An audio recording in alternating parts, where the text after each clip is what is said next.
37이라는 비교적 늦은 나이에 결혼하여 이제 1년 정도 지난 새색시입니다. 제가 이렇게 결혼이 늦어진 데에는 지금 하고 있는 일에 대한 욕심이 컸기 때문인데요. 항상 일밖에 모르던 제 일상 속에 소소한 즐거움을 준 이 사연들 때문에 저도 한번 제 얘기를 들려드리고자 합니다. 우선 저는 그리 부유하지도 그렇다고 모자라지도 않은 평범한 집안에서 태어나 부모님 사랑을 듬뿍 받아 자라온 무남 동녀 외동딸이었어요. 그렇기에 항상 누군가를 대할 때 자신감이 넘치는 편에 속했답니다. 그 점은 제법 장점이라고 하면 장점이고 단점이라고 하면 단점에 속하게 되더라고요. 항상 이성적이고 현실적이며 계산적인 성격 때문에 누구보다 자기 주장이 센 편이었고 그러다 보니 고집도 세고 제멋대로인 경향이 있었어요. 그래서인지 처음 일을 시작해 회사를 들어가 일을 배우는데 제 성격의 벽에 부딪히게 되더라고요. 그래도 저를 사회에 맞출 수는 없으니 사회에 저를 맞추려 노력했어요. 그렇게 8년을 한 직장에서 악을 쓰고 버텨 젊은 나이에 꽤나 높은 위치까지 올라갔었어요. 첫 3년까지는 몇 번을 관둘까 여러 번 고민도 해보고 전혀 수평적이지 못한 조직사회에 쓰디쓴 참맛도 보았었죠. 하지만 좋아하는 일에 대한 열정은 누구보다 좋았고 남들보다 더 노력하여 그 자리까지 올라설 수 있었습니다. 어느새 저는 회사 내에서 알아주는 지나친 워커홀릭이었으니까요. 그렇게 긴 직장 생활을 끝내고 경력을 토대로 제 전공을 살려 사업을 시작했어요. 적은 자본금에 비해 첫 사업은 생각보다 좋은 성과를 낳았고 그렇게 시작부터 성공인가 싶었지만 첫 술에 배부르랴 라는 말이 있듯 처음부터 만족하기란 어려운 일이더라고요. 제 지나친 욕심에 일을 더 크게 벌리게 되었고 그게 큰 화근이 되어 결국 첫 사업은 실패로 막을 내렸답니다. 제가 사업을 실패하고 좌절해 있으니 5년을 만나던 전 연인도 제 곁을 떠나더라고요. 사람이 살면서 제일 힘들 때 제 곁을 떠나는 사람과 남아서 위로해주는 사람으로 확실히 구분지어 걸러질 사람들이 정해진다고 하는데 그 말은 현실이 되었었죠. 안 그래도 사업 실패로 힘들어하는데 엎친 데 덮친 격으로 오랜 연인의 이별 통보에 더욱 정신없이 아파하고 있었고 그런 제 곁에 남아 저를 위로해주던 사람이 지금 제 남편입니다. 저와 남편은 대학 시절 같은 학과는 아니었지만 동아리를 함께하던 선후배 사이였어요. 남편이 제 후배고 제가 선배였죠. 제가 남편보다 2살 많은 연상녀랍니다. 그렇게 알고 지낸 지는 오래였지만 각자의 연인이 있었고 대학을 졸업 후 큰 접점이 없어 가끔가다 안부만 전하는 그런 서먹한 관계를 유지해왔어요. 그러다 사업 실패로 맞이한 아픔과 이별에 대한 슬픔에 친구들을 불러 술을 마시는데 그 자리에 친구가 지금 제 남편을 부르게 되었고 제 옆에서 위로를 해주었죠. 선배, 남자가 그 사람뿐인 것도 아니고 사업은 다시 시작하면 되죠. 선배는 충분히 다시 일어설 수 있을 거예요. 아마 선배 뻥 차버린 그 남자는 나중에 엄청 후회할걸요? 그날 이후로 저와 남편은 그 전보다 더욱 가깝게 지냈어요. 남편은 저와는 다르게 굉장히 감성적인 사람이었어요. 제 감정을 저보다 더 보살필 줄 알고 더 세심한 면모가 있었죠. 그래서인지 주변 사람들은 제가 더 남자 같고 오히려 남편이 여자 같다는 말들을 줄곧 했었어요. 저도 그렇게 느낀 점이 많았고요. 그래서 서로에게 더 끌렸는지도 몰라요. 어느새 남편과 저는 남편의 고백으로 연인이 되어 있었고 그렇게 저는 남편의 위로 덕분에 금세 아픔들을 이겨내고 다음 사업을 준비했어요. 그나마 불행 중 다행이었던 것은 첫 사업을 할 때 자본금이 많지 않았다는 점이었어요. 실패는 성공의 어머니라는 말이 있죠. 그 전 실패를 거름삼아 맞이한 다음 사업은 빠르지는 않지만 차츰차츰 성장세에 들어갔고 오랜 노력 끝에 안정적인 기업에 다다르게 되었습니다. 그게 지금 제가 운영하고 있는 현 사업체이기도 하고요. 사실 지금 제 회사가 유명한 기업은 아니지만 이쪽 분야에서는 꽤나 유망받는 기업이었고 이만큼 성장시키는데 쉴 틈 없이 일하고 또 뒤처지지 않게 공부해야 했어요. 그만한 노력이 있었기에 지금 제 회사가 그만큼 클 수 있었고 저만큼이나 저를 잘 따라준 직원들의 노력이 있었기에 지금도 안정적인 매출을 일궈낼 수 있게 되었다 생각해요. 하루는 제가 홀로 남아 저녁 시간이 훨씬 지나도록 퇴근도 못하고 일을 하고 있는데 그런 제 상황을 알고선 초밥을 포장해와 회사로 가져다 준 적이 있어요. 짠! 늦게까지 밥도 못 먹고 혼자 일한 데서 근처에 소문난 초밥집에 줄 서서 포장해왔어. 같이 먹자. 나도 밥 못 먹었는데. 같이 먹자. 정말 고마워.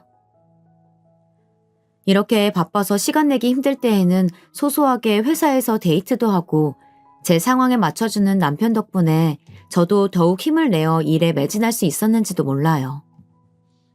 그렇게 사업을 안정화시키는 데까지 꽤나 오랜 시간이 걸렸고 그 때문에 제 결혼은 계속 미루게 되었었어요. 제가 나이를 먹는 만큼 저희 친정 부모님도 연세가 하나 둘씩 들어가고 있었기에 점차 제 결혼을 닥달하기 일쑤였죠. 하지만 사업이 먼저라는 제 고집을 결코 꺾지 못하셨어요. 지금 제 남편은 이런 저의 성격이나 모습까지 모두 이해해주고 존중해주기 때문에 저도 결혼을 결심할 수 있었던 것 같습니다. 그렇게 남편과 4년 정도 연애 후 제 사업이 모두 안정되고 나서야 남편의 대단하진 않지만 사랑이 넘치는 프로포즈를 받게 되었고 그렇게 결혼을 하나 둘씩 준비하게 되었어요. 결혼 날짜를 잡으니 식을 올리는 데까지는 일사천리였답니다. 사실 남편의 집안 형편이 그리 좋은 편에 속하지는 않았어요. 몇 년 전 시아버님은 암으로 세상을 떠나셨고 평생 전업주부로 사셨던 시어머니는 그 후에도 다시 일을 할 생각이 없이 두 아들들의 용돈과 나라에서 나오는 연금으로 지내고 계십니다. 살아생전 아버님이 남겨두신 유산과 그 집에 살면서 말이에요. 그 전에 어떠한 삶을 살아오신 건지 자세하게 알지는 못하지만 시어머니는 허영심과 욕심이 가득하신 분이셨어요. 처음 결혼을 결심하고서 시어머니께 인사를 왔을 때에는 그저 수다스럽고 웃음기 많은 모습이 평범한 동년배 아주머니들과 같겠거니 생각했는데 결혼을 준비하니 슬슬 본 모습이 보이시더라고요. 남편은 연년생에 형 한 분을 두고 계셨고 형 또한 아직 미혼이었기에 제가 시집갈 때쯤에 첫 며느리를 맞이하셔서인지 저에게 바라는 점이 많아 보였어요. 혼수는 어떻게 할 거니? 혼수요? 그래. 내 혹시 몰라서 기본적인 것들만 넣어서 목록을 한번 써와봤다. 내 친구들 보니까 며느리가 시집 오면서 시댁에도 가구나 가전제품 하나씩 바꿔주고 한다더라. 이번에 내 친구 하나도 최근에 며느리가 시집 오면서 김치냉장고 하나 놔뒀다고 엄청 자랑하길래 우리 집에 놓을 김치냉장고도 하나 써놨으니 그리 알고 그리고 예단은 사돈네가 알아서 잘 해오리라 믿지만 얘기를 들어보니까 요즘엔 현금으로도 주고 그런다던데 아니면 금도 좋고 보석도 좋은데 어떻게 준비 중인지 얘기는 들은 게 있니?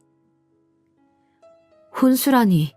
사실 신혼집을 남편이 마련한 것도 아니었고 오히려 제가 더 많이 냈으면 많이 냈지 남편이 보탠 금액은 제가 낸 금액에 비하면 한참 모자랐기에 시모의 말은 형평성에 어긋났죠.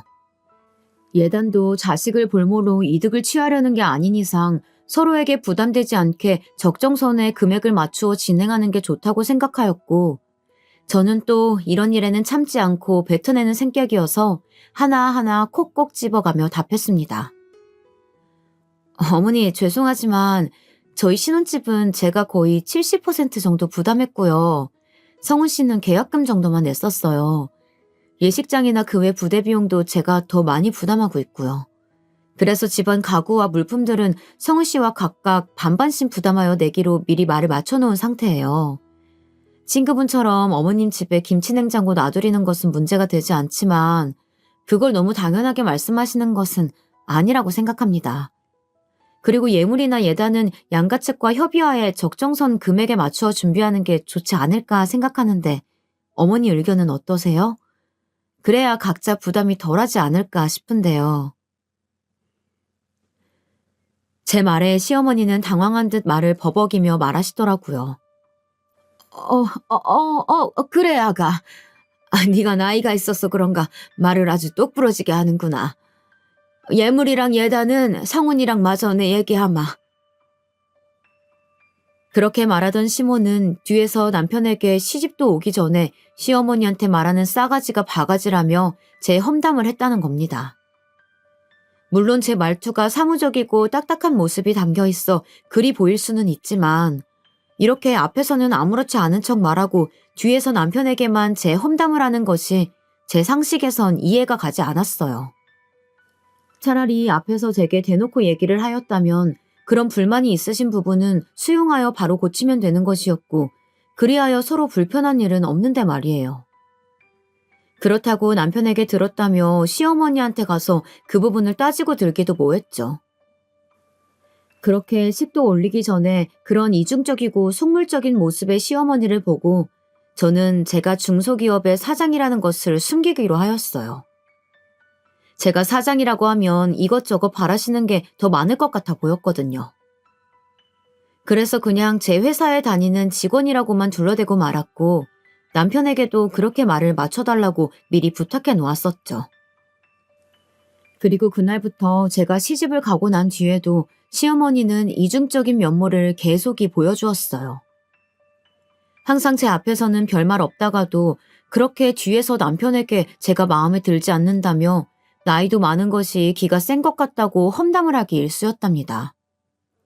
몇 년 전 시아버님과 사별 후 홀로 키워낸 아들이기에 장가를 보내니 욕심이 있을 수도 있고 바라는 것도 많을 수 있으리라 생각하기로 스스로 다짐하였고 저도 시어머니에게 말투 부분도 최대한 너그러이 하려 노력하며 행동에 있어서도 최대한 예의를 갖추고 대하고 있었습니다. 그것이 당연한 도리이기도 하니까요. 결혼한 지 얼마 지나지 않아 시어머니의 생신날이었어요. 사실 제 하루하루는 직원들과의 회의와 거리차와의 미팅, 그리고 기한서 올라오는 것들을 확인하여 결제해주는 등 매일같이 바쁜 나날들인데다가 주말에도 회사에 나가 밀린 결제 서류들을 처리해야 했어요. 그래도 시집가고 맞이한 시모의 첫 생신날이기에 그날만큼은 하루 쉬기로 맘먹었죠. 시간이 금이던 제게는 쉽지 않은 결정이었어요. 그렇게 생일 전날부터 바쁘지만 시간을 쪼개 평소보다 일찍 퇴근하여 시어머니의 생신상을 차리기 위해 미리 재료들을 사왔고 생신 당일에는 꼭두 새벽부터 일어나 미역국과 불고기 등 여러 음식들을 준비했습니다. 요리 실력이 썩 좋은 편은 아니었지만 레시피를 하나하나 읽어가며 정성스레 준비해왔어요. 간을 살짝 보았는데 그리 나쁘지 않더라고요. 그렇게 도시락통에 옮기고 나선 남편과 함께 시댁으로 향했어요. 국과 반찬이 식지 않게끔 빠르게 도착해 싸온 음식들을 꺼내서 한 상 가득 차려놓으니 그럴싸해 보였고 남편도 바쁠 텐데 이렇게 엄마를 챙겨주어 고맙다고 말해주었죠. 어머님의 반응도 남편과 같으리라 생각하곤 어머님을 부르니 제 예상과는 다른 반응을 보이더라고요. 요즘에 누가 생일상을 집에서 먹는다고 뭐 이런 걸 다 준비했니? 일단 생각해서 해왔으니 맛있게 먹으마. 근데 이왕 했으면 그릇에라도 옮겨 담지. 도시락통 그대로 내놓는 사람이 어디 있어? 그리고 설마 이게 다인 거야? 뭐 케이크나 선물은 없는 거니? 이 와중에 저와 남편의 손에 뭐라도 더 들린 게 없나 살피는 시모가 정말 속물처럼 느껴지더라고요. 사실 저녁은 나가서 한우집 예약을 해놓았고 케이크도 그때 가서 보려고 미리 사놓지 않았죠. 선물도 백화점 상품권을 준비해두긴 했지만 이런 식의 반응을 보이니 회의감이 들더라고요. 정성스레 준비한 밥상은 별로이고 오로지 물질적인 것에만 눈을 돌리는 시어머니의 모습에 실망이 컸죠. 그런 제 모습을 남편도 느꼈는지 나서서 중재하더라고요. 엄마도 참, 이 사람이 생각해서 어제부터 장 봐오고 오늘 새벽부터 일어나서 엄마 준다고 음식 다 준비한 건데 그냥 예쁘게 생각하고 먹어줘요. 그리고 이 사람 원래 주말에도 출근해서 일하는데 오늘 엄마 생신이라고 겨우 일 빼고 온 거란 말이야. 아니 그 회사는 무슨 주말에도 일을 시킨다니? 이름 들어보니까 유명한 회사도 아니고 작은 중소기업인 것 같더만. 이래서 작은 회사일수록 일을 더 많이 시킨다고 하는가 보다. 내 친구들이 나보고 며느리 무슨 회사 다니냐고 물어보면 내가 대답을 못해요. 내 친구들 얘기 들어보니까 중소기업은 뭐 얼마 돈도 안 준다면서? 그럴 거면 그냥 때려쳐라. 우리 성훈이는 너랑 다르게 대기업 다녀서 네가 일 안 해도 충분히 먹고 살지 않겠니? 시어머니의 말에는 뼈가 있었어요. 남편은 대기업을 다니고 저는 중소기업에 다니니 그냥 때려치라는 말을 서슴지 않게 내뱉는 모습에 겉으로만 사람을 판단하는구나 싶었고 도통 표정 관리가 되질 않았어요. 그래도 나름 침착하게 대답했죠. 어머니, 기업 크기도 중요하지만 그 기업의 발전 가능성도 보고 함께 성장이 가능한지 봐야 한다고 생각해요. 돈은 성훈 씨 못지않게 벌고 있으니 너무 걱정하지 마세요. 주말에 나가는 것도 제가 좋아서 나가는 거고요. 저는 겨우 호호호 하며 웃어 보였고 제 말에 시모의 표정은 급격히 어두워졌죠. 그런 분위기를 살폈는지 남편이 나서서 말했어요. 그래요, 엄마. 우리 일은 우리가 알아서 해요. 그리고 저녁에는 나가서 외식해요. 이 사람이 괜찮은 한우집에 예약해뒀어요. 한우? 그래, 알았다. 한우라는 말에 그제야 표정이 풀리는 시어머니였어요. 그렇게 차린 밥상을 다 먹고 난 후에 정리를 하고 있는데 아주버님이 웬 여자를 데리고 들어왔어요. 아주버님이 결혼할 사람이라며 어머니 생신이기도 하고 겸사겸사 데리고 온 것이었죠. 형님이 되실 그 여자분은 양손 가득 무언가를 들고 왔어요. 그 모습에 시모는 신이 나서 둘을 반기며 방으로 들여보냈죠. 그러더니 당연하다는 듯이 제게 차를 내오라고 하더라고요. 순식간에 제가 가정부라도 된 것 같은 기분을 받았지만 시모의 생신인데 또 이런 부분까지 맞받아치는 것은 예의가 아니겠다 싶어 참고 안방으로 가 물었습니다. 차는 어떻게 커피가 괜찮으세요? 제 말에 아주버님과 시어머님 두 분은 모두 좋다고 하였는데 형님이 되실 그 여자분은 저를 위아래로 훑어보더니 얄밉게 답했어요. 제가 카페인에 예민해서요. 커피 말고 녹차를 부탁할게요. 아, 너무 뜨겁지 않게 온도 조절 부탁드려요. 벌써부터 제게 기싸움이라도 하겠다는 건지 여기가 카페도 아니고 온도 타령하는 그 모습에 몇 마디 나눠보진 않았지만 그 사람의 됨됨이가 보이더라고요. 저는 벌써부터 마음에 들지 않는 예비 형님을 뒤로하고 애써 웃어 보이며 알겠다 말하곤 방문을 닫고 주방으로 향했어요. 방 안에서는 뭐가 그리 즐거운지 제 앞에선 들려주지 않던 시모의 웃음소리가 끊이질 않았고 형님이 될 그 여자분도 호호호 거리며 꽤나 분위기가 좋아 보였죠. 커피 2잔과 녹차 1잔을 남편이 꺼내준 찻잔에 담아 쟁반에 받쳐 안방으로 갔어요. 안방 앞에선 어찌나 목소리가 쩌렁쩌렁한지 시어머니의 말들이 다 들려왔죠. 아이고야, 대학 교수라니. 어쩐지 공부 잘했을 것만 같았어요. 부모님이 너무 좋아하겠네. 딸아이가 이렇게 잘 자라줘서 말이야. 예비 형님이 대학 교수라는 직업을 가졌다는 사실을 물어보지도 않아도 알 수 있었죠. 저는 문을 2번 두드려 놓고 한 뒤 각자 자리 앞에 찻잔을 내려놓았어요. 그러더니 예비 형님은 저 보란 듯이 뒤에 숨겨두었던 쇼핑백을 건네며 말하더라고요. 어머님, 이거 별거는 아니고 오늘 생신이시라고 해서 백화점 가서 하나 사봤어요. 마음에 드실지 모르겠네요. 그러자 시어머니는 입이 귀에 걸리듯이 환하게 웃어 보이며 저 보란 듯이 큰 목소리로 말하시더군요. 어머나, 이런 거 안 사와도 되는데 말이야. 대학 교수라서 그런가 누구랑은 다르게 센스가 넘치네. 그러곤 쇼핑백 안에 물건을 꺼내 보이더라고요. 쇼핑백만 봐도 명품인 것이 눈에 보였죠.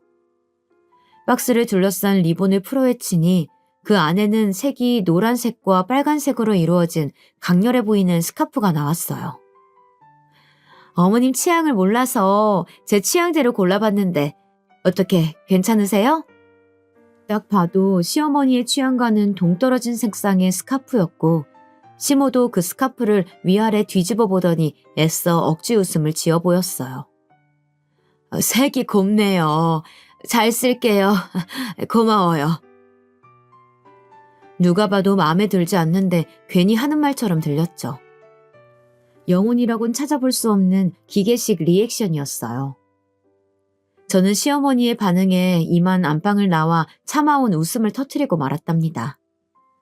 제가 갑자기 웃어대자 남편도 궁금했는지 왜 그리 웃는 거냐며 묻더라고요. 저는 아까 안방에서 있었던 일들을 말해주니 남편도 웃으며 말했어요. 예비 형수를 센스 넘친다고 칭찬했다가 낭패봤네. 진짜 센스 넘치는 건 당신처럼 원하는 물건 알아서 살 수 있게 상품권이나 현금으로 주는 게 더 센스 있는 건데 말이야. 남편의 말이 맞았어요. 거칠이나 직업만으로 그 사람을 판단하는 시어머니에게 좋은 교훈이 되었으면 했어요. 하지만 사람은 쉽게 변하지 않는다는 것을 뒤늦게 깨달을 수 있었죠. 그렇게 몇 분의 시간이 더 흘러 시어머님과 아주버님, 그리고 예비 형님까지 모두 나왔어요. 그럼 저는 이만 들어가 볼게요.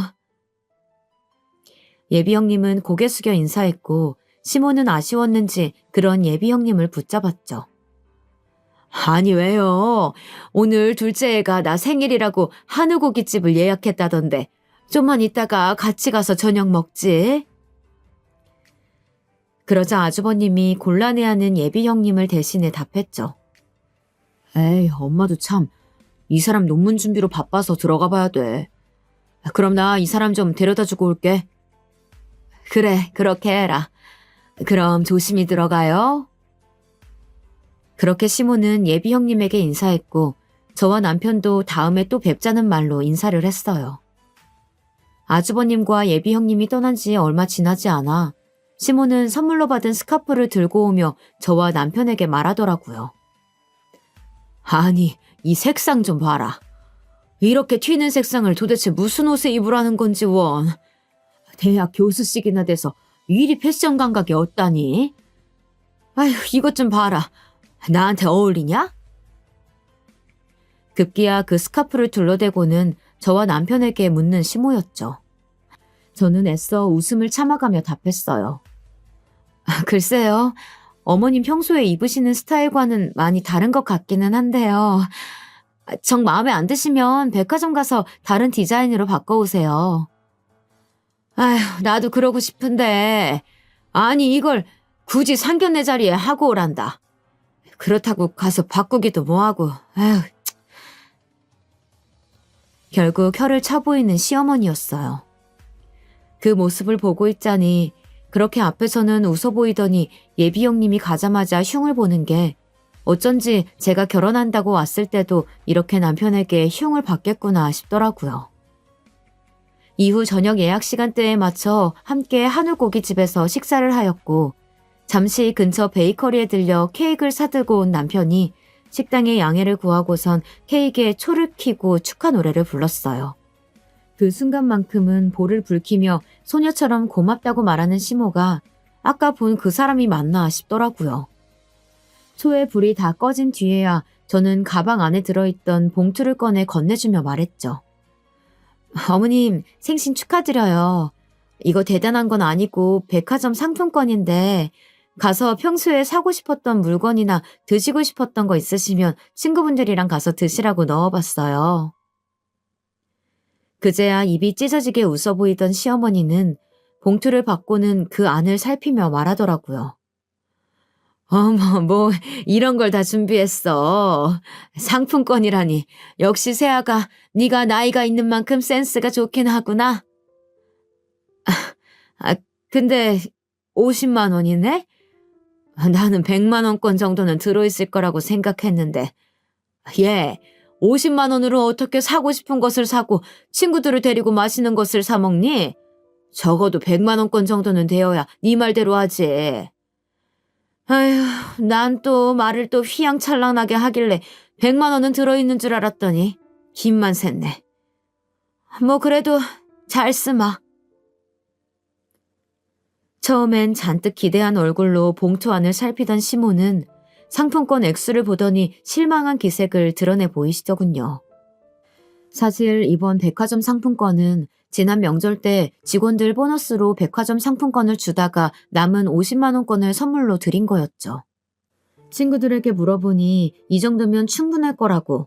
오히려 처음부터 큰 선물을 주게 되면 나중에 더 바라는 게 많아져 힘들 거라는 현실적인 조언을 받고 실행에 옮긴 거였는데 제가 너무 째째하게 굴었나 싶기도 하더라고요. 어머님, 이번엔 제가 백화점에 들릴 시간이 없어서 갖고 있던 상품권으로 준비해 본 거예요. 다음번에는 더 잘 챙겨드릴게요. 제 딴에는 생각해서 얘기해 본 거였는데 이어 시모의 입 밖으로 나오는 말들에 그 생각들은 쑥 들어가게 되었죠. 아니, 네 회사는 무슨 너 혼자 일을 다 한다니? 뭐가 그렇게 맨날 바쁘다고 유세인 건지. 누가 보면 나란 일이라도 하는 줄 알겠어. 아휴, 됐다. 바쁘신 며느님이 이렇게 챙겨준 게 어디겠니. 잘 쓰마. 끝내 말을 비꼬아대던 시어머니는 퉁명스레 말하며 제가 준 상품권 봉투를 가방 안에 넣어두었고 저는 당장이라도 그 백화점 상품권을 빼앗아 들며 그리 마음에 안 들면 도로 가져가겠다 소리치고 싶은 것을 겨우 참아내었어요. 그렇게 시모의 생신이 지났고 또다시 저는 바쁜 나날들을 보냈답니다. 이후 시간이 흘러 아주버님의 결혼식이 다가왔어요.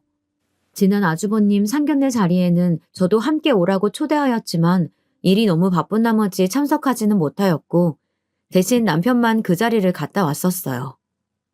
남편에게 얘기를 들어보니 형님네 집안도 평범해 보인다고 합니다.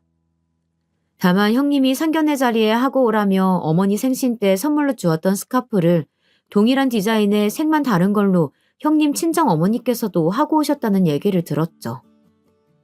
자신과 똑같은 스카프를 한 모습을 본 시모는 뒷목을 잡고 쓰러질 뻔했다는 여담을 남편에게 전해 듣는데 저 또한 쇼킹하더라고요. 형님이 보통 사람이 아니라는 것만은 알 수 있었어요. 형님과 아주버님의 결혼식은 꽤나 화려하게 치러졌어요. 어두운 홀을 중심으로 여러 조명들이 수놓아져 있었고 형님의 드레스도 어찌나 삐까번쩍하던지 드레스에 얼굴이 잘 보이질 않더라고요. 심지어는 몸매가 다 드러나는 타이트한 드레스에 가슴 쪽이 다 파져 있어 조금만 고개를 숙여 인사하면 다 보이겠더라고요. 보는 제가 다 아슬아슬했어요. 시어머니도 그 점이 불편했는지 식이 시작되기 전에 하객들과 인사를 하다 말고 제게 와서 한마디 거드시더라고요. 얘 아가, 신부 대기실에 있는 네 형님 웨딩드레스 봤니?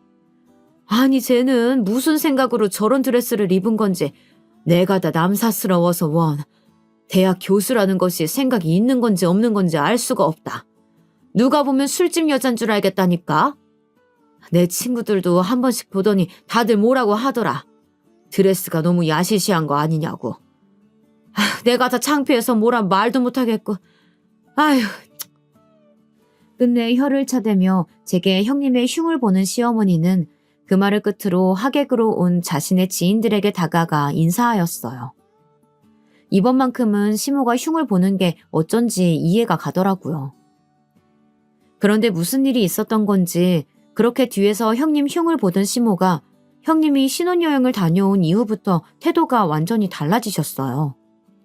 아주버님네가 신혼여행을 다녀오고 얼마 되지 않았을 때 함께 외식하자는 말에 퇴근 후 형님이 예약했다는 한식집으로 갔어요. 늦지 않게 출발했다 생각했는데 퇴근 시간이라 그런지 차가 좀 막히더라고요. 부랴부랴 안으로 들어가니 이미 식구들은 자리에 앉아 있었고 저는 자리에 가 앉으며 늦어서 죄송하다는 말을 남겼어요. 그런데 이때다 싶었는지 꼭 먹이를 문 하이에나 마냥 저를 쏘아붙이는 시모였죠. 예, 제발 일찍 좀 다녀라. 무슨 그리 대단한 일을 한다고 오늘도 늦니? 네 형님은 예약도 하고 제일 먼저 와서 준비하고 있더라. 네 형님 좀 보고 배워라. 시어머니의 말 뒤로 형님이 얄밉게도 한마디 더 덧붙였죠. 에이, 어머님도 동서가 많이 바쁜가 보죠. 원래 중소기업일수록 일할 사람은 적고 혼자서 2~3명분의 일을 한다잖아요. 이해해 주셔야죠. 저는 결국 참지 못하고 제 억울함을 내뱉었어요. 오늘 늦게 온 건 정말 죄송하지만 정시에 퇴근했는데 금요일인데다가 퇴근 시간까지 맞물려서 생각보다 차가 더 많이 막히는 바람에 늦어진 거예요. 회사 일과는 무관하니 그 얘기는 꺼내지 말아주세요. 제 말에 형님 맞은편에 있던 시모는 제가 바로 앞에 서 있음에도 저에게 손가락질을 하며 어이가 없다는 듯 헛웃음을 지으며 말했어요. 이것 봐라 첫째야. 둘째 얘가 이렇게 따박따박 대들면서 말대꾸를 한다니까? 무서워서 내가 무슨 말을 못하겠어. 갑자기 왜 저렇게 친해진 건지 갑작스러운 시모의 태도 변화에 의아했어요. 하지만 얼마 못 가 무슨 이유 때문인지 바로 알겠더라고요. 식당 직원들이 음식을 내오자 의자에 올려져 있던 가방에 혹여나 음식물이라도 떨어질까 노심초사하며 식탁 밑까지 의자를 밀어넣어 가방을 숨기는 것을 보고 알 수 있었죠. 형님이 신혼여행 선물로 명품백이라도 사다 준 것인지 평소에 못 봤었던 가방을 상점 모시듯 의자 위에 고이 올려두었더라고요. 제 옆에서 시모의 말을 듣고 있던 남편이 참다 못했는지 말을 거들었어요. 엄마 그만 좀 해. 차가 막히면 늦을 수도 있지. 이 사람도 억울해서 한 말일 텐데 말대꾸라고 사람 바로 앞에 면박이나 주고 그럼 이 사람이 뭐가 돼? 이제는 아들놈까지 나서서 난리네. 아들놈 키워봤자 소용없다더니. 남편의 말에 어이가 없다는 듯 헛웃음을 지어 보이던 시모는 이내 제 탓을 하기 시작하더라고요. 둘째야, 네가 내 아들놈한테 말대꾸하는 법 알려주기라도 한 거야? 평생 혼자 키워도 나한테 대든 적이 한 번 없던 놈인데 결혼하고 나니 물이라도 든 건지 저렇게 변했다. 이래서 사람을 잘 들이라고 하나보다. 두서없는 남 탓에 너무 기가 막혀 말이 나오지를 않았어요. 다물어지지 않는 입을 그대로 할 말이 많은데 말문이 턱 막혀버린 탓에 우물쭈물하고 있으니 남편이 그런 저를 다독이며 나온 음식들을 먹어보라고 제 손에 수저를 쥐어주더라고요. 전 그렇게 밥이 입으로 들어가는 건지 코로 들어가는 건지도 모르게 식사를 마쳤어요. 식사를 하는 와중에도 형님과 시모는 바로 제 앞에서 면박을 주기 일쑤였죠. 동서, 음식이 입에 안 맞아? 왜 그렇게 깨작거리면서 먹어? 이렇게 말하는 형님의 말에 시모가 덧붙였어요. 얘 그냥 내비둬라. 제가 원래 저렇게 입이 짧아서 밥을 세며 먹는다. 어느 집 복 나가게 하려고 꼭 고사라도 지내는 것처럼 마냥 제 밥 먹는 거 보면 내가 다 답답하더라고. 지금껏 겪어보지 못했던 치욕에 몸이 다 떨리더라고요. 맘 같아선 외식이고 뭐고 당장 그 자리를 박차고 나가고 싶었지만 어디까지나 가족들이고 그렇게 행동을 한다고 해서 다음에 안 볼 사람들도 아니기에 꾹 참았죠. 그날 정말 스트레스를 받았었던 건지 집에 오자마자 먹었던 음식들을 개원했답니다. 제가 그렇게 힘들어하는 모습을 바로 옆에서 지켜보던 남편이 제 등을 쓸어주며 먼저 얘기를 하였어요. 여보, 오늘 우리 엄마랑 형수님 때문에 마음고생 심했지? 옆에서 지켜보던 내가 다 민망하더라. 왜 그렇게 사람을 앞에 두고 대놓고 면박을 주는 건지. 형 얘기 들어보니까 신혼여행 가서 형이 잠시 몸살을 앓아서 이틀 정도 누워있었고 형수 혼자 쇼핑을 다녔었는데 거기서 엄마 명품백 하나를 사왔다고 하더라고. 형이 같이 쇼핑을 갔었다면 뭐 그리 비싼 걸 사드리냐고 뭐라고 했을 텐데. 난 내 엄마가 그렇게 속물인 줄도 몰랐는데 이번에 나는 가방 사줬다고 돌변한 모습 보고 엄마한테 실망했어. 여보가 좀 그러면 다음부턴 그런 외식 자리에선 우리는 빠져도 괜찮아. 내가 잘 둘러대 볼게. 이렇게 제 입장에서 생각해보고 이해해주는 남편 덕분에 시댁은 몰라도 남편은 참 잘 만났구나라는 생각을 다시 한번 해보곤 하네요. 아니야, 괜찮아.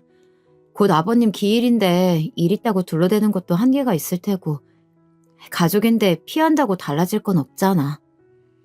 내가 잘해볼게. 내 입장에서 생각해줘서 고마워, 여보. 남편에게 말한 대로 곧 있으면 시아버님의 기일입니다. 이번 시부의 기일에는 시모와 형님이 또 어떤 핑계로 저를 볶아댈지 걱정이 앞서더라고요. 그래서 이대로는 안 되겠다 싶어 고민한 끝에 내린 제 결정은 매달 드리는 용돈에 조금 더 보태어 드리는 거였어요. 아버님 기일이니 좀 더 보태서 제사에 쓰일 과일이나 음식을 사시라면서 말이에요. 저는 매달 드리는 용돈일도 아니었지만 제 사비를 용돈으로 드리며 전화로 이 사실을 말씀드렸어요. 어머님, 곧 아버님 기일이라 제사상에 올릴 음식들 사시는데 보태시라고 제가 용돈 좀 넣어드렸어요. 웬일이냐? 둘째 네가 그런 거를 먼저 신경 써서 용돈을 다 주고. 뭐 어차피 우리 아들이 번 돈으로 주는 거겠지만 잘 쓰마. 어머님, 오해가 있으신 것 같은데 지금 드린 용돈은 제 사비로 드리는 거예요. 성우 씨 월급날은 아직 멀었고요. 짠순이 네가 무슨 바람이 분 거냐? 얼마를 넣었는지는 모르겠지만 유용하게 쓰마.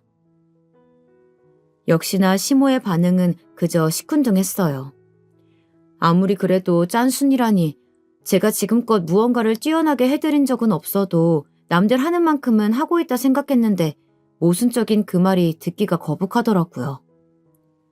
계속 통화를 이어가봤자 제 성질에 못 이겨 또 큰 소리를 낼까봐 그냥 알겠다고 말하고는 통화를 끊었죠. 그리고 시아버님의 기일 전날 제가 용돈으로 드린 금액을 확인한 건지 목소리 톤이 달라진 채 시모에게 먼저 전화가 왔어요. 어머, 둘째야. 내가 용돈을 지금 받지 뭐니. 이번 용돈은 생각보다 아주 넉넉하게 넣었더라. 진즉에 이렇게 신경 썼으면 얼마나 좋았니? 아무튼 둘째 네 덕분에 올해 제사는 좀 더 풍요롭게 음식들을 준비할 수 있겠어. 그리고 내일 아침부터 제사 음식 준비할 건데 회사 빼고 올 수 있지? 네 형님도 온다고 하니까 내일 10시까지 늦지 않게 오거라. 알겠니? 시모의 말은 꼭 나오라는 통보와 같았어요. 사실 이번 제사 음식을 제가 도우지 못할 것 같아 괜히 음식하지 말고 요즘 제사 음식 주문도 되니 사서 하자는 취지로 넉넉하게 드린 용돈이었는데 일이 꼬여버린 것만 같았죠. 어머님, 사실 제가 용돈을 넉넉하게 드린 이유는 요즘 제사 음식을 살 수가 있으니 음식을 직접 하시지 말고 만든 음식을 사자는 취지에서 드린 거였는데 뭔가 오해하신 것 같아요. 공교롭게 제가 내일 회사를 전부 다 뺄 수는 없을 것 같고 오후에는 갈 수 있을 것 같은데 1시 좀 넘어서 가봐도 괜찮을까요? 뭐? 지금 그게 무슨 말 같지도 않은 소리니? 나는 지금껏 네 시아버지 제사 음식을 사서 한 적이 없거늘. 그리고 오해는 뭐가 오해야? 네가 분명 음식할 거 사는데 보태라고 준 거 아니니? 제가 분명 음식을 사시는데 보태시라고 말씀을 드렸었는데. 너 지금 나랑 말장난하니? 잔말 말고 내일 10시까지 늦지 않게 와라. 그렇게 귀청이 뜯어질 정도로 우렁차게 소리치곤 전화를 끊어버린 시모 때문에 어쩔 수 없이 내일 일은 쉬어야 했죠. 밑에 직원들에게 미리 일러두고 시부의 기일 당일 10시까지 늦지 않게 시댁으로 갔어요. 다행인 건지 이번에는 제가 형님보다는 먼저 왔더라고요. 그렇게 먼저 음식들을 준비하고 있는데 10시가 넘어도 형님은 오지를 않았어요.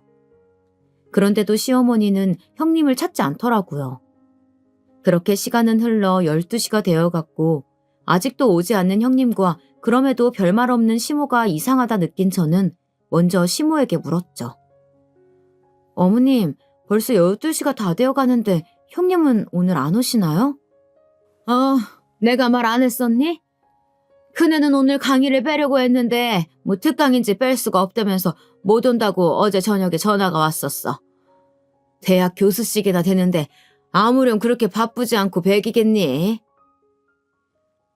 하루 전날 특강이 잡혔다는 말도 안 되는 핑계를 대는 형님과 대학 교수가 무슨 벼슬이라도 되는 것 마냥 말하는 시어머니. 이 둘이 이제는 조금 미워지려고 하더라고요. 어머님, 저도 바쁜데 일 빼고 온 건데요. 얘, 너랑 이 형님이랑 같니?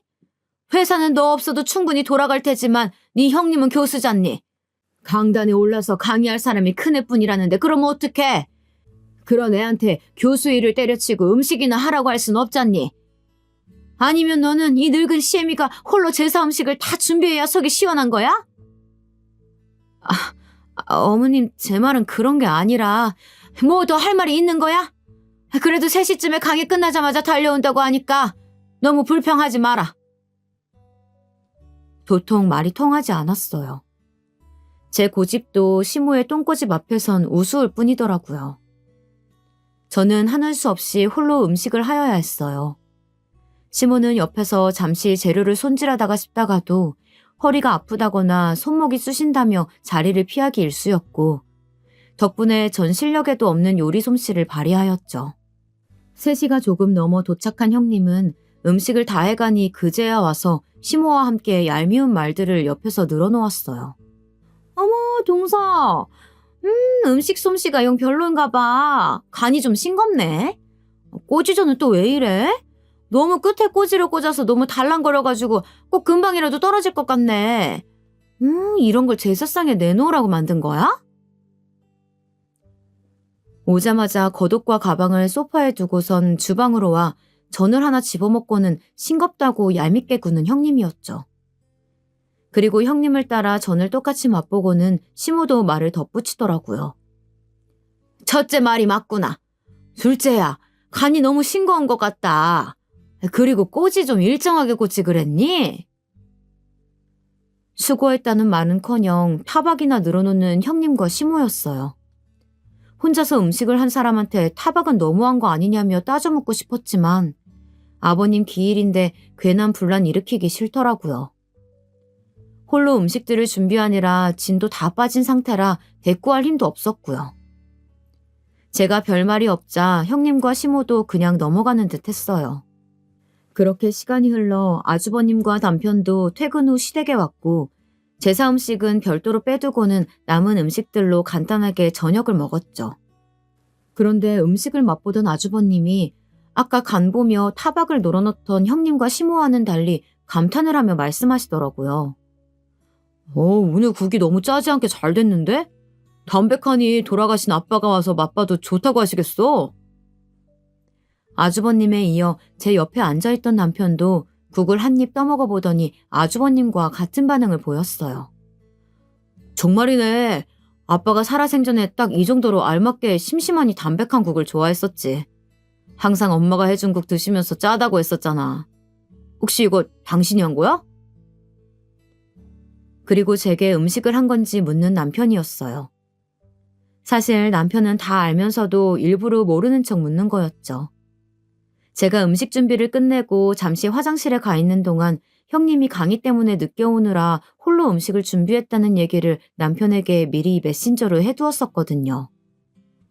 그런데 남편의 말에 뻔뻔하게 그지없던 형님이 입을 놀리기 시작했어요. 다행히 서방님 입맛에도 맞으신가 보다. 그거 동서랑 저랑 같이 했어요. 형수님이요? 오늘 강의 때문에 늦게 오셨다면서요. 집사람이 혼자 음식 다 한 걸로 알고 있는데요. 남편은 뻔뻔한 형님의 거짓말에 속지 않고 있는 사실 그대로 저를 대신해 말을 해주었어요. 제가 미리 말을 해두길 잘했다는 생각이 들더라고요.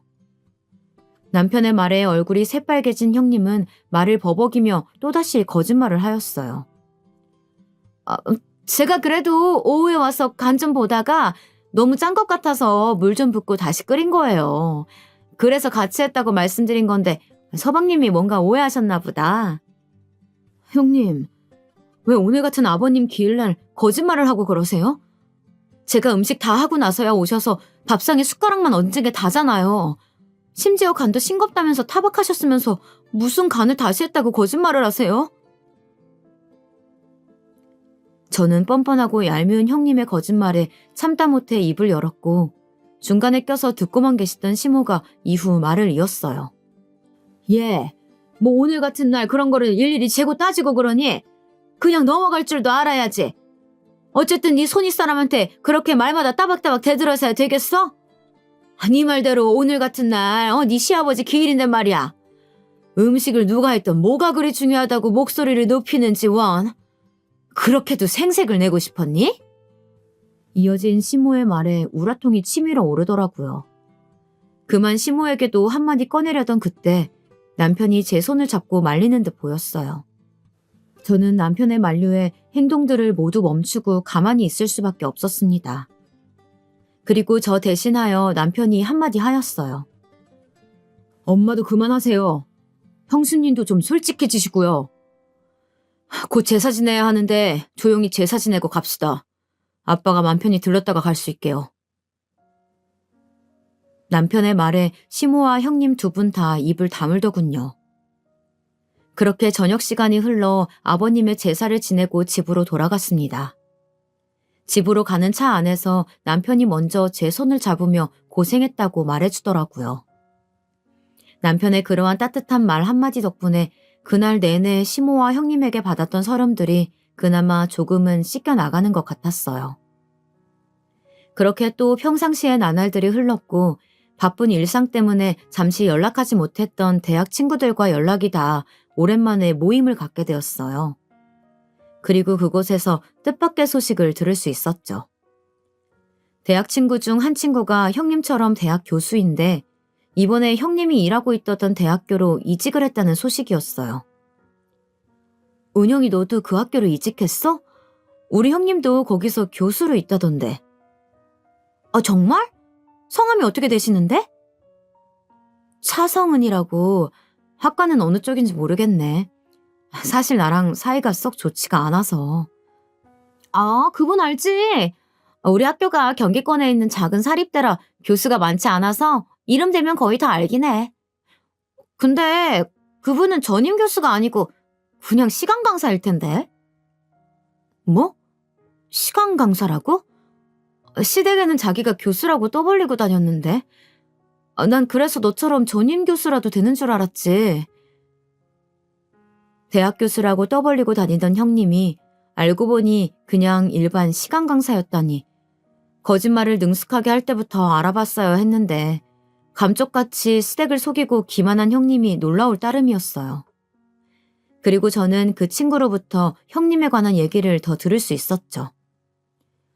아, 이런 말 해도 될지 모르겠는데 차 선생 학교 측에서 이미지 영 별로야. 어? 왜? 나도 형님이랑 별로 사이가 좋지는 않아서 말해도 괜찮아. 허풍이 좀 심하거든. 허세가 있다고 해야 되나? 매일같이 명품을 걸치고 다녀서 집이 좀 사는 건가 했더니 글쎄 죄다 리플리카 제품이더라고. 뭐? 그럼 형님이 하고 다니는 명품 옷이나 가방이 짝퉁이란 말이야?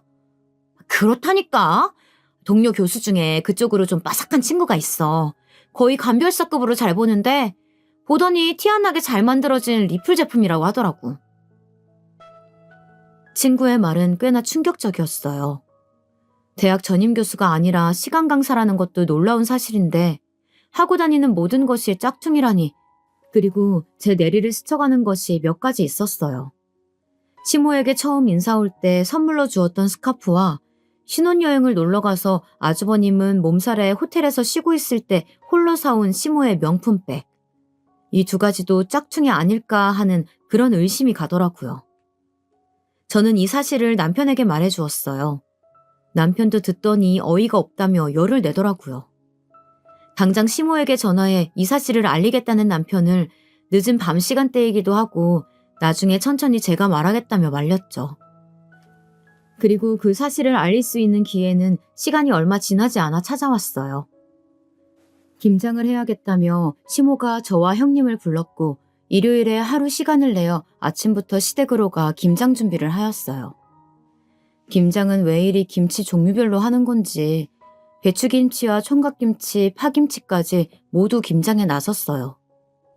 소매와 바지를 걷어붙이고 고무장갑을 끝까지 씌어 올려 배추를 절이고 양념을 준비하는데 형님은 그날 또 팔이 아프다는 둥 뺀질거리기 일쑤였죠.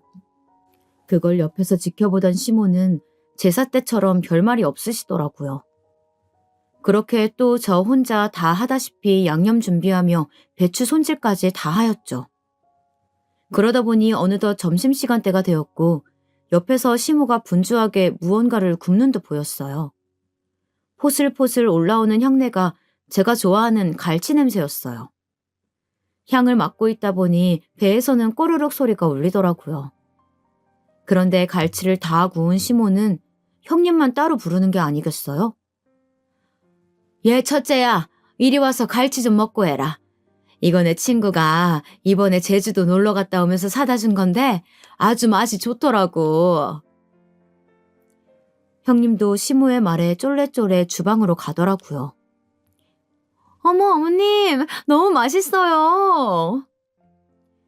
형님은 콧소리까지 내가며 맛있다 난리였고 그 옆에 시모는 살가운 친정엄마처럼 앞에서 생선살까지 발라주고 있었어요. 그리고 그치? 나도 엊그제 맛봤는데 아주 살이 통통하니 좋더라고. 첫째야. 사실 말이다. 이 갈치를 선물해준 내 친구 딸내미가 아직도 취업이 안 돼서 엄청 고생을 한다나 봐. 첫째 네가 대학 교수라니까 혹시 주변에 아는데 취업시켜줄 수 있냐고 물어봐 달라던데 어떻게 아는 사람 좀 없니? 왜 그렇게 형님에게 살갑게구나 했더니 다 목적이 있었더군요. 형님에게 무언가 부탁할 게 있었더라고요. 시모의 부탁에 형님은 당황한 듯 보이더니 찾아보겠다 말하였고 저는 꼭 없는 사람 취급하는 시모에게 다가가 갈치의 가시를 발라주고 있던 시모의 손을 빤히 바라보며 제가 먼저 입을 열었어요. 어머님, 저는요? 그러자 시모는 저를 또 다시 개무시하며 말하더라고요. 너는 물에 밥이나 말아먹어. 더 이상 참지 못하겠던 저는 고무장갑을 벗어 그 앞에서 던져 보이며 소리쳐 말했어요. 어머님, 정말 너무하시네요. 그 친구분 따님 취직 제가 시켜드리면 이렇게까지 저를 무시하지 않으실 건가요? 제 말에 시모는 콧방귀를 끼며 말했어요. 둘째 네가? 네가 무슨 수로 취직을 시켜준다는 거냐? 결국 저는 1년 동안 숨겨온 저의 진짜 정체를 밝혔답니다. 제가 다니는 중소기업 사장이 접니다. 저는 주섬주섬 소파 위에 두었던 가방 속에 제 명함을 꺼내 건네주며 소리쳤고 그 명함을 건네받은 시모는 개거품을 물며 놀라 자빠지더라고요. 아니, 둘째 네가 그 회사 직원이 아니고 사장이었단 말이야? 그런데 왜 그 중요한 사실을 지금껏 말하지 않았던 거니? 그리고 시모는 잠시 상황 파악이 된 건지 자빠진 몸을 일으키며 제게 묻더라고요. 저는 제가 중소기업 사장이건 직원이건 어머니께서 저를 편견 없이 봐주시길 바랬어요. 그리고 형님은 대학 교수가 아니라 대학교 시간 강사였다는 거 아시고 계세요? 형님은 시간 강사라는 말에 연신 기침을 하였고 시모는 그 말에 놀란 토끼 눈을 하고선 형님을 향해 이 말이 사실이냐고 소리쳐 물었어요. 그러더니 형님은 제가 사장이라는 걸 밝혔을 때보다 더 당황해하며 손사래를 치더라고요. 아니에요, 어머님. 동서, 무슨 그런 말 같지도 않은 소리를 하는 거야? 어디서 이상한 말을 들었나 본데. 그거 명백한 명예훼손이야. 알아? 명예훼손이요? 어이가 없어서. 그 학교 조수빈 교수라고 아시죠? 제 대학 친구인데 이번에 형님네 대학교로 이직을 했다더군요. 그 친구한테 다 들었어요. 어떻게 전화 연결이라도 시켜드려요? 끝까지 뻔뻔하게 거짓말을 하는 형님에게 핸드폰 속 친구 연락처를 보여주며 전화라도 거냐고 당당하게 외쳐보였고 그제야 형님은 이실직고 해보였어요. 조 교수가 동서 친구였다니 무슨 그런 우연이 다 있네. 미안해 동서. 내가 그동안 말이 심했지? 사실 내가 시간 강사인 거 남편은 모르는 사실이야. 부탁인데 이 사실 내 남편이랑 서방님한텐 비밀로 해주면 안 될까? 어머님도 제가 이렇게 부탁드려요. 대학 교수라고 속인 건 죄송한데 제가 있는 곳이 말이 시간 강사지 대우는 교수랑 거의 비슷하다고 봐도 돼요. 그래서 그랬어요. 이렇게 숨길 의도는 없었는데 죄송해요. 무릎까지 꿇으며 아주버님과 남편에게는 비밀로 해달라는 형님.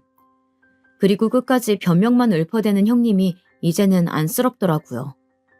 그리고 그걸 지켜보던 시모는 쓰러질 듯 뒷목을 잡더니 형님에게 꼴도 보기 싫으니 나가라며 소리쳤어요. 끝내 형님은 울며 시댁을 뛰쳐나갔고 시모는 그런 형님의 빈자리를 잠시 멍하니 보다가 갑자기 태세 전환을 하며 제게 빌더라고요. 둘째야, 그동안 내가 너를 무시하고 첫째와 차별해서 힘들었지? 미안하다. 내가 나이를 헛먹었나 보다. 이렇게 사람 볼 줄을 몰라서야 원. 저런 앙큼한 여우 같은 년을 꼴에 내가 대학 교수라고 갈치 구워주고 가시 발라주며 먹여준 걸 생각하면 아주 치가 떨리는구나. 감히 우리 집안을 속이고 기만해오다니. 내 절대 저년 용서하지 못한다. 그날은 명품 가방과 스카프에 관한 얘기까지는 차마 못하겠더라고요. 그 얘기까지 하면 정말 형님의 머리채를 잡아뜯을까 걱정이었죠. 그날 형님의 진짜 정체를 시모가 아주버님에게 전해주게 되었고 뛰쳐나간 형님은 시모의 전화 한 통에 다시 달려와 남은 김장을 혼자 모조리 해야 했어요. 그 모습이 이젠 애처로워 보이기까지 하더라고요. 보다 못한 제가 중간중간 도와주려 했지만 판세가 뒤집히니 시모도 180도 변했고 제가 고무장갑에 손이라도 대면 시모가 달려와 너는 지금껏 너무 일을 많이 했다며 그냥 쉬라고 저를 소파에 앉혀 보였어요. 그리고 그날 이후로 시모는 제게 그 누구보다 살갑게 대했어요.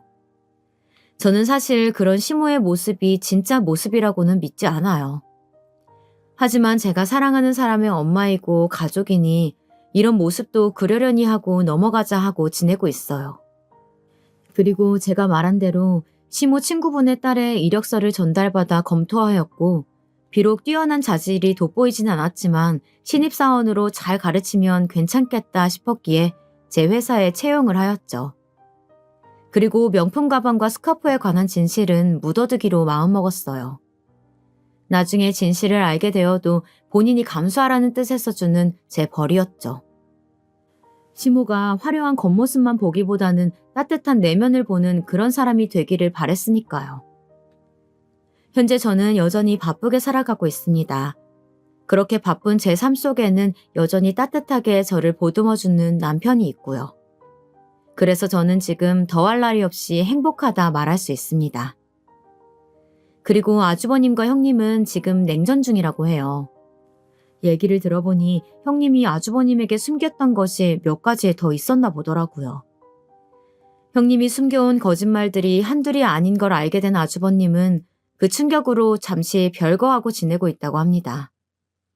최근에 남편에게 전해 들은 건데 아주버님은 그렇게 거짓으로 자신을 무장한 형님이 밉지만 또 한편으론 아직까지 형님이 마음속에 있다며 이런 형님과 계속 살아야 할지 아니면 끝내야 할지 고민 중이라고 털어놨다고 해요.